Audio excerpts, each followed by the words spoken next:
our press secretary, gave alternative facts to that. My goal in this deposition was to be truthful, but not particularly helpful. Welcome to UnSpun, the podcast that makes you better at finding the truth. The way people get news is changing. It used to be that there were many reporters who would research stories and write articles, but now politicians and famous people share information directly with you on social media and the internet. That means you find out things fast, but it's up to you to make sure the information's actually accurate. And newsmakers don't always do their part. The temptation to manipulate information is strong. They bend the truth to deceive so that they can avoid accountability, so that they can advance their agendas. When you recognize these agendas, you can sometimes find out what's real. And we're at a crossroads where anyone can share anything online, so it's important to sharpen your critical thinking skills. Finding that deception before it goes viral is pretty much a survival skill now, and we're going to do it together. Let's get unspun.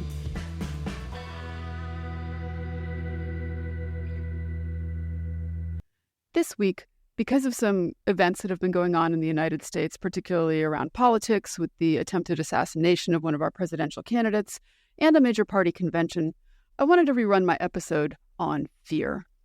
In today's episode, you'll hear about the appeal to fear, which is a way that newsmakers try to get you to be afraid and therefore more likely to take actions that they want. And I'll also talk to my guest, a neuroscientist who gives us some really interesting information on how fear affects you. So I hope you enjoy it. Let's get unspun. Hello, everyone, and welcome to Unspun. Today's episode is about fear. 6, 8, 9, 10, 9, 8, 7, 6, 5, 4, 3, 2, 1, 0. These are the stakes. To make a world in which all of God's children can live, or to go into the dark. I am a little sorry that podcasts don't have video for this one. This is the audio from a campaign ad that Democrat Lyndon Johnson ran. So here's a description of what the visual would show. It starts with a little blonde girl who's picking petals from a daisy and she's counting them. And when she hits 9, the camera starts to zoom in on her eye. And that zoom concentrates on that girl's right eye until her pupil fills the screen, which is then replaced by the flash and sound of a nuclear explosion. A voiceover by Johnson menacingly says, "These are the stakes, to make a world in which all of God's children can live or to go into the dark." The stakes, of course, in the election, where he wants people to elect Lyndon Johnson. The statement made in this ad is an appeal to fear, and it's very common. An appeal to fear is a logical fallacy where someone tries to scare you into agreeing with them without using facts or evidence that the threat is real. For example, a car salesman might say, "If you don't buy this car today, I can't guarantee it will still be available tomorrow." They're trying to create an unreasonable fear of missing out on the car deal without proof that the car will actually sell that quickly. Or imagine a high school student named Alex who is a member of the school newspaper.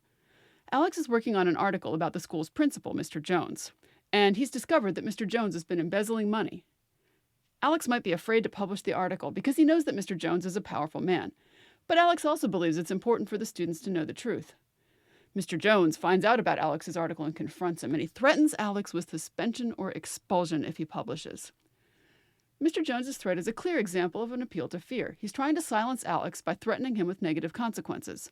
And Alex is in a difficult position, but he must decide whether to stand up for what he believes in or to back down in the face of those threats. And here's the really crazy thing. Often, the threatened punishment never even happens. That car will probably be there tomorrow. Mr. Jones would get in a lot more trouble if he expelled Alex, so it's unlikely he will. If you don't vote for Johnson, it's probably not going to blow up the world. These threats are just a scare tactic with no teeth. It happens in elections a lot, too. So let's see if we can find some appeals to fear in this week's warm-up. I have joined the political arena so that the powerful can no longer beat up on people who cannot defend themselves. Nobody knows the system better than me.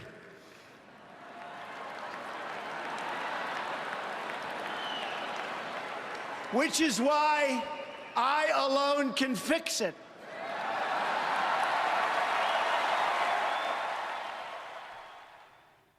This was former President Trump back before he was president, his nomination acceptance speech at the 2016 Republican convention. The clip you heard was preceded and followed by a litany that he said were wrong with America, with a lot of focus on crime and immigration. I alone can fix it. That's an appeal to fear. If you don't elect me, all of this crime and all of these problems are just going to keep getting worse and worse and worse. Let's do one more example. The people in power use their police agencies to arrest their opponents for made-up crimes in an attempt to discredit them, bankrupt them, imprison them, exile them, or all of the above. And if you're not paying attention, you may not realize that Joe Biden is using exactly those tactics to make sure that Donald Trump is not his opponent in 2024. Here's the problem. If these tactics end up working to keep Trump from winning or even running in 2024, it is going to be the last American election that will be decided by ballots rather than bullets. So here, former governor and presidential candidate Mike Huckabee is using an appeal to fear to talk about prosecuting Trump. He threatens that if Trump isn't elected, we won't have a democratic process anymore because the people who agree with Trump will just take what they want by force. Another appeal to fear. And while bad outcomes are bad, that doesn't make caution the best criteria for deciding what to do. So the next time a newsmaker tries to scare or intimidate you instead of having a thoughtful discussion, remember, that's just the appeal to fear fallacy at work. And identifying those logical fallacies can help us stand up to bullying, to think for ourselves, and ultimately to make better decisions. When we fall for an appeal to fear, it can help us make poor choices, to give up our freedoms, or to silence dissenting voices, all to avoid some imaginary punishment. It undermines critical thinking and meaningful debate. So, you can always think about whose interests the speaker has at heart. Are they yours, or are they their own? After the break, we'll learn about how fear can actually affect how you see and understand the news with our guest. I'll be right back.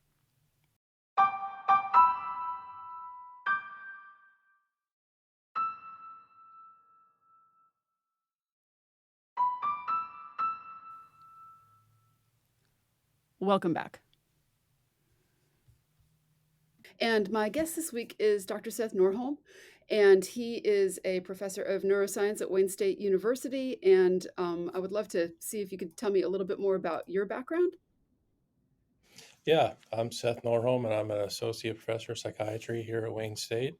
And I'm a translational neuroscientist by training. So I started my career looking at models of early life stress and extreme stress. And over the course of my career, really changed into looking at the human clinical experience. So started doing work in fear and anxiety, specifically in populations that are frequently traumatized. So first responders, military service members, individuals who live in high-risk areas like the inner city. And so in about 2013, I decided to become more involved clinically and went through what's called respecialization of my PhD. So I did more training in clinical psychology to augment what I had done previously in neuroscience. And so I spent the last few years really focused on exposure therapy, which we use for anxiety disorders and PTSD.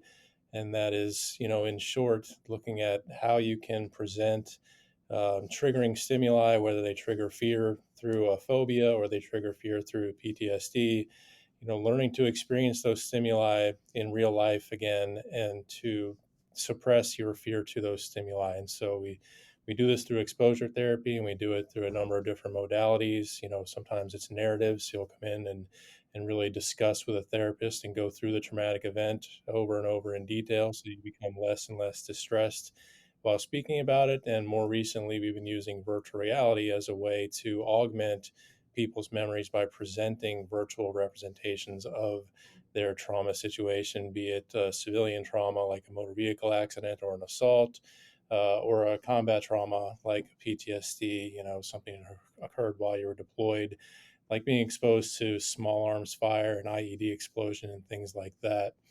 And that's all based on the process called fear extinction. And that's a learning process that occurs when you disassociate a stimulus or a time or a place with an adverse outcome. So the hallmark example is the service member who experienced an IED explosion while deployed to the Middle East.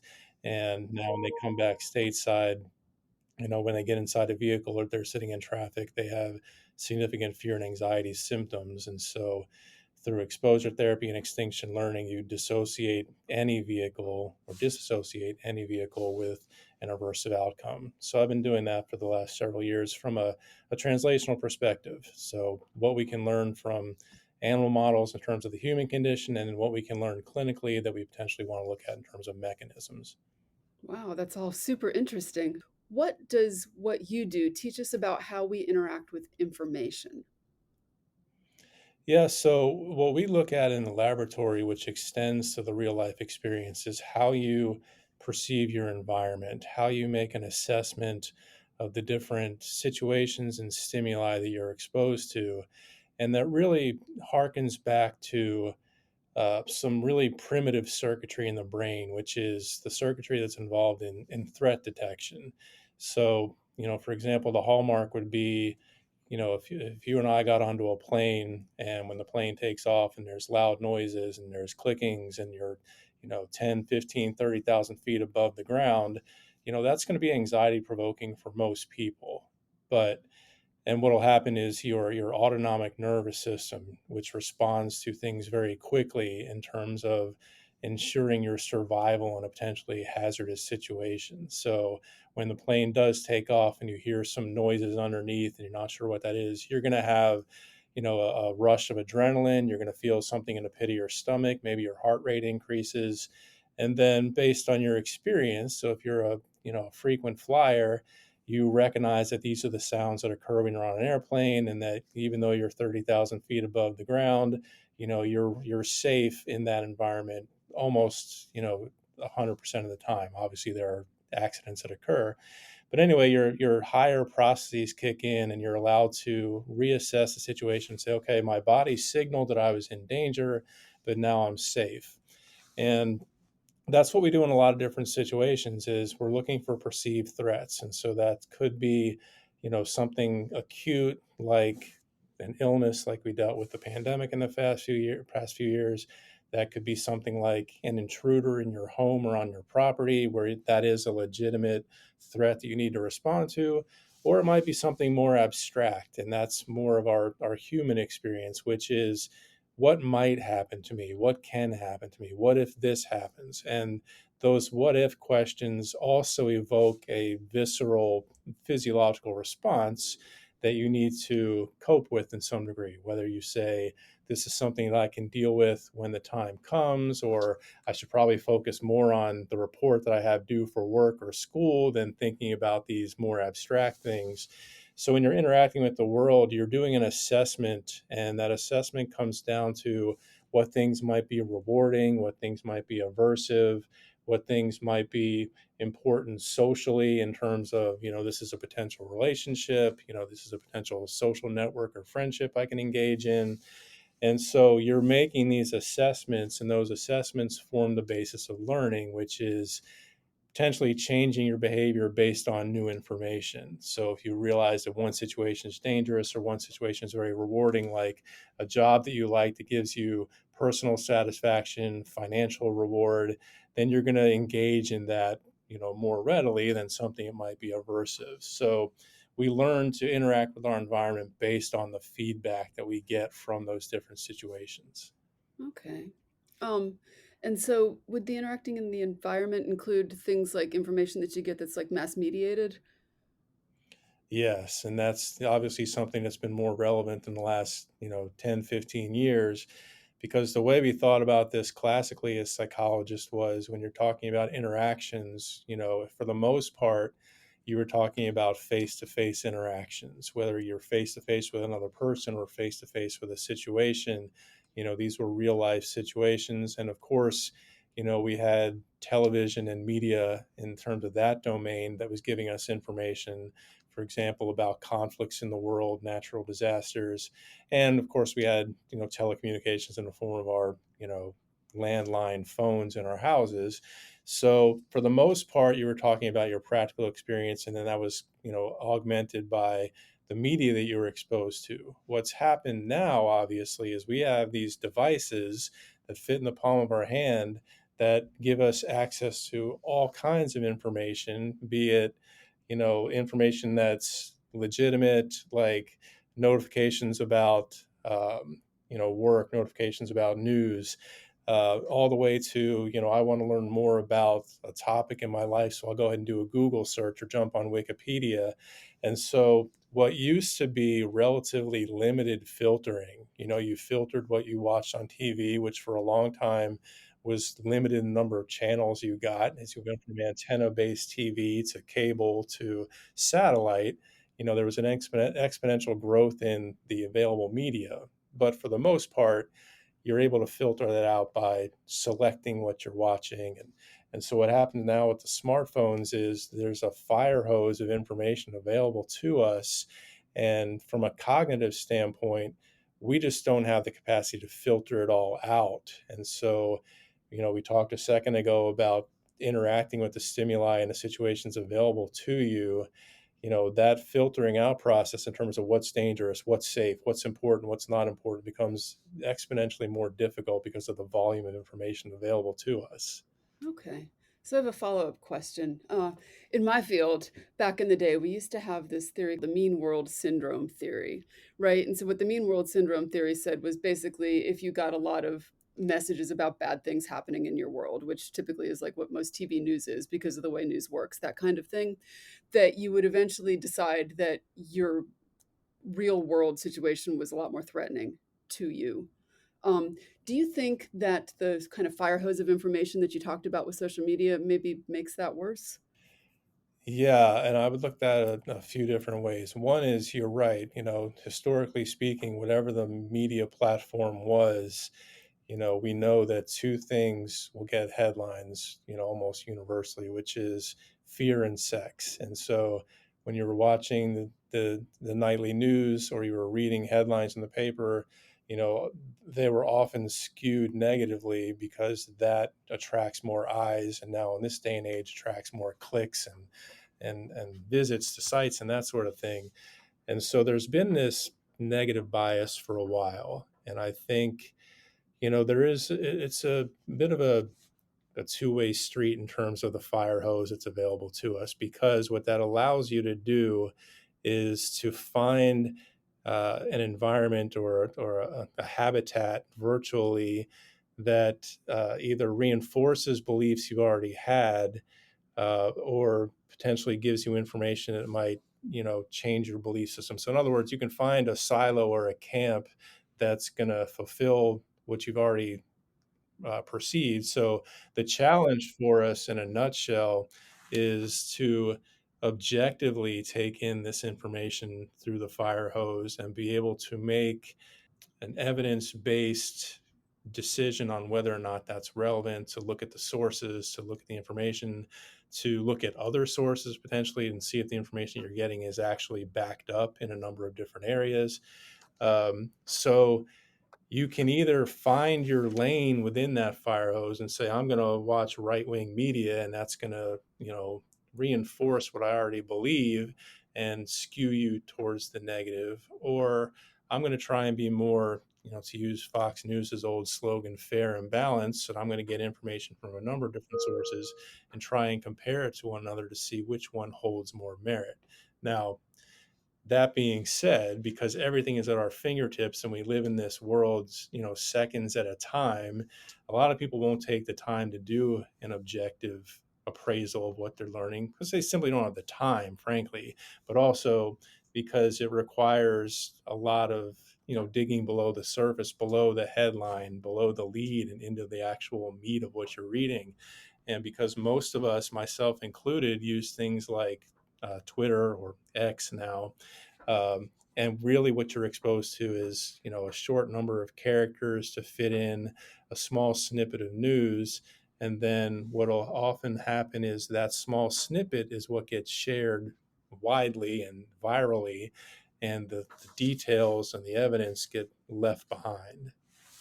So we have a phrase that we use called doom scrolling, right? The idea that you're like continually refreshing your feeds and those kind of things. Do you get kind of like a cyclical effect then, right? Like you doom scroll and it makes you upset, so you doom scroll more and you get more upset? Yeah, and I think, most people who are active on social media will admit to doom scrolling. And a lot of the term doom scrolling comes from what they're scrolling through. 'Cause like you said, it's oftentimes negatively biased, or it's fear evoking. And there's, oftentimes an imbalance between the doom and gloom uh, feed that you're reading and the positive stories. What's happened that is good, what legislation was passed that could benefit people. So there's already an imbalance when you're scrolling. So I would argue that some people are doing the doom scrolling as a way of trying to find the positive amidst all that negative, trying to find the story about accountability within this long stream of all of the corrupt and criminal things that we're seeing in politics and government and society. Okay, so I know that social media companies in particular have algorithms, right? And the algorithms are designed to keep you engaged so they can keep your eyeballs and make more money off of you. Do people have sort of their own way that they also kind of bias the information that they take in? Do they go looking for particular kinds of things? Yeah, and I think that, goes along with this idea of, confirmation bias is one thing that we talk about in psychology, which is you have this belief and you're seeking out support for your belief and filtering out something that might be contrary to what you think. So, for example, if you're a dyed-in-the-wool conservative and, you've always looked at a limited role of government and people should, succeed on their own merit and get things based on the old school Republican talking points, then you're going to seek out venues and avenues where you can substantiate that line of thinking. And then you could see, and you see that on both sides of the spectrum in terms of what your belief system might be. So you're seeking out others who think like you.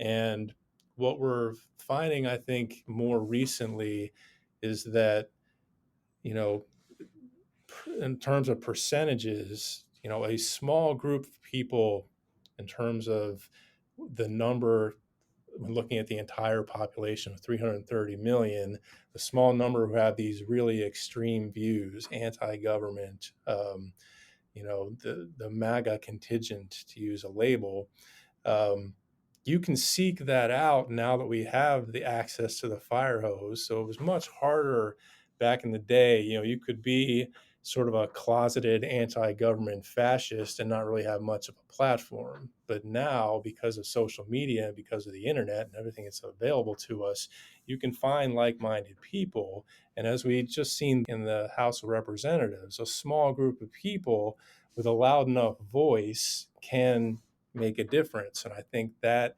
provides a lot of ammunition and motivation for people because they recognize that it's a different playing field. My voice was minimized in the past, but now it doesn't have to be. Okay, so I have a follow-up question on that then. So you talked about confirmation bias, right? And how people look for information that reinforces what they already believe. I've heard, and my field is not psychology, so I'm not really qualified to judge this statement, that people actually have an easier time understanding or remembering information that fits with those kind of existing models of the world that they have. Is there evidence for that? And if so, how does that work? Yeah, when we talk about learning and memory, there are tried and true ways to facilitate one's memory and retention of information. And so, the mnemonic devices that people typically use, to make a song or to make an acronym or something that'll help you remember. But if it's already consistent with your schema, which is your way of approaching life and your own self and your representation within society, your sense of self, in other words, if that's already consistent, then yes, it's more readily retained because it's not, sort of against the grain. It's not something you're trying to introduce or assimilate into your existing self schema. So, yes, but I would also say that, we are plastic individuals who are capable of learning new information. And so yes, it takes a little more work if you're trying to retain information that does not fit into that schema, but it's not impossible. Is it fair to say that people are inclined to look more for threatening information than for non-threatening information? Yeah, and I think that that plays into what we were talking about at the beginning, which is, your assessment of threat.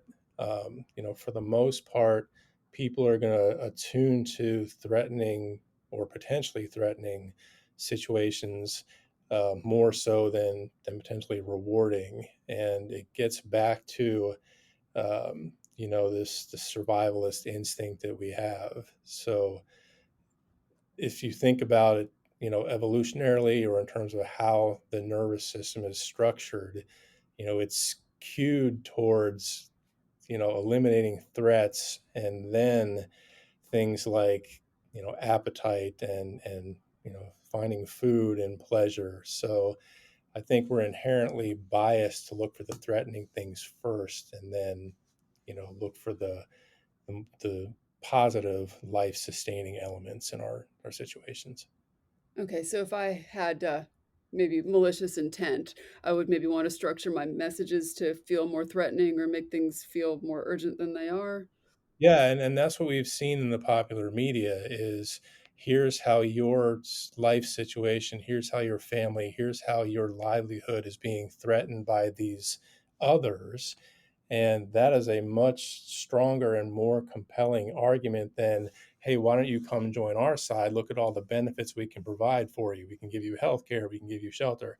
Those things all sound great, but eliminating a potential threat, like this person's coming to take your job, coming to take your house, coming to, assault your family, you're going to pay attention to that because it's, threatening. It's not, so when you're looking at that scale between positives and negatives, yeah, you're going to skew towards the negative, and people know that because they know that is human nature. And so that we talked about that being sort of the message in the media in terms of what the headline reads. And here, if you scroll through something like CNN, you get past the headlines of the day and you start to look at what's down below. Oftentimes it's like, here's the thing that you're eating that could kill you, or your doctor says you should never do this. And yes, it's clickbait, but they're also playing on the sense of, you need to be thinking about ways that you can be harmed or potentially killed.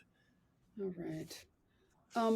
So I'm looking for the good news in this. So are there things people could do to kind of get around these tendencies that they have? I know you mentioned like taking the time to go beyond like the headline or go beyond the tweet kind of thing. Are there things people should be doing as far as like their habits with their phones, for example, anything like that? Yeah, I mean, and that's the good news to take from this is, you can shut off the fire hose. You can limit or eliminate how much you're taking in from, other than checking the headlines of the day to see what might be of interest to you, like a wildfire, like Canadian smoke coming down towards, your state, the things that you need to be acutely aware of, that's important to scroll through. But if you find yourself spending more than 5 or 10 minutes on your phone, really digging deep into some of these things, that is something to be aware of and to limit. So the other thing you can do is, you know, engage yourself in your daily life. What do you need to do at home in terms of, chores, parenting, taking care of your pets, hobbies that you might like that are not smartphone based? So the idea is not to stick your head in the sand and pretend that all this negative stuff doesn't exist, but to strike the right balance between what is immediately in front of you that needs to be taken care of or that you can do, versus what is this other stuff that's out here. So yes, you can have your own agency and locus of control and say, I'm just not going to engage in all of this stuff. I want to be aware of the things that I need to protect myself and my family, but I'm not going to engage in this, this more larger philosophical discussions and these larger, worldview types of issues. The only caveat I would say to that is, there was a time when you could kind of write off politics. Politicians are going to lie. It doesn't matter who's in office. They're not going to really make that much of an impact on my life. Maybe taxes get higher, then they get lower. Maybe prices go up and then they come down. But I'm not going to engage in that political sphere. I'm going to focus on my own life. What I think has shifted in the last few years is a lot of what's happening in the political realm is having real world impacts. It's stripping women of rights. It's not protecting the earth against global warming, which can potentially affect generations. So I would argue, again, to strike that balance between what do you need to do in your life for your own personal happiness and well-being and that of your family, while keeping track of what is potentially threatening without looking for the potential threats. Okay. So maybe the slow news movement has something going for it there then. Um, just the idea that you'd want to look for more long form things and those kind of things and pick that for your information environment. All right, another question for you. I know that you, for a professor, are pretty visible with some writing that you do for columns and through your social media account, which I'll put some links in the show notes for those kind of things. What made you decide to try to communicate with a general audience in this way? Yeah, I'm glad you asked because for me, it really was sort of a process, and it started, in 2015. So as we've talked about, my area has been fear and anxiety, and it's been fear and anxiety in terms of the individual. So what kinds of things do you need to deal with in your own life that you're struggling with? But also fear and anxiety at the societal level, at the community level. And so much like what we've been talking about today, in 2015, there was an uptick in misinformation that coincided with the upcoming 2016 presidential election. And so you were hearing things like there's a group of migrants that are coming towards the southern border that are a threat to us. We need to watch out for Syrians and other people from the Middle East who are living among us in the States and want to do us harm. And so you saw these statements being thrown out there that really had no merit or very little merit. And for me, it became a switch when I started seeing more and more of that in the popular media. And I was saying, these are lies. This is misinformation. This can't stand. And I know that I'm one person with one voice, but for me, it was, this has to be called out. And so I wrote an article for anxiety.org, which is a group that I work with that is specifically a public resource for dealing with anxiety in your daily life. And this piece was, dealing with fear and anxiety in the digital world, because as we've been talking about, there was so much information being put out there that wasn't being properly vetted. It was being thrown out there because it had shock jock appeal. It made that candidate get more camera time. It made that candidate rally whatever base felt like they were threatened. And so that was really the impetus in me getting more vocal, was to say, here's how we need to think about these things. Just don't listen to these things at face value. And as you know, if you've followed politics for the last 8 years now, that misinformation and those lies have just mushroomed and it's just out of control. And so it really became, as we were talking about in the last question, an issue of, is this noise and is this rhetoric that typically comes with the election season, candidates attacking one another, making inflammatory statements to get, visibility, is this going to have a larger impact? And as we saw, it certainly did. Let's just take the pandemic as an example. We saw lies and misinformation in the face of this global crisis that was having a direct impact on people. People were getting sick, people were dying, and it wasn't getting any better. So for me, it was really addressing these sources of fear and anxiety that were community and media based, on top of what you would typically think of as terms of fear anxiety, like, I don't like heights or closed spaces or spiders. This is a much bigger issue. And I felt like, there needed to be a louder voice calling this out. And I think, it has, grown over the last 8 years, and that there are other voices speaking out about the lies and misinformation. But I do want to make the point that for me, it was never political. It was always about what was being relayed in the public and how that could be perceived and how dangerous that could be. And what kind of response have you gotten kind of from the public that you communicate with now? For the most part, it's positive. I'm glad people are speaking out about this. I was happy to read this and see this in places like the New York Times, New York Post, MSNBC. But you can imagine, as I mentioned a few minutes ago, with this smaller group that is extremely radicalized and has taken this to a dangerous and weaponized degree, I've certainly gotten those responses as well. But as I've been suggesting throughout this interview, I'm able to filter that out and look at, and we can argue whether or not that is healthy to do, but to look at the content of what people are writing and say, okay, this is just more rhetoric and noise versus this person has a point. Okay, fair enough. I am going to thank you very much for visiting with us on Unspun this week. Yeah, thank you. Good to be here. Thanks for getting Unspun with me this week. Unspun is a production of me, Amanda Sturgill, and is a proud member of the MSW Media family of podcasts. Send me your thoughts and ideas about trickery in the news on Gmail at TheUnspunPodcast@gmail.com. I even write back. And find this episode's show notes and more information at TheUnspunPodcast.substack.com. Want to learn more and get smarter? Check out my book, Detecting Deception, Tools to Fight Fake News, which is available on Amazon or your favorite online bookseller. And until next time, stay sharp, everyone.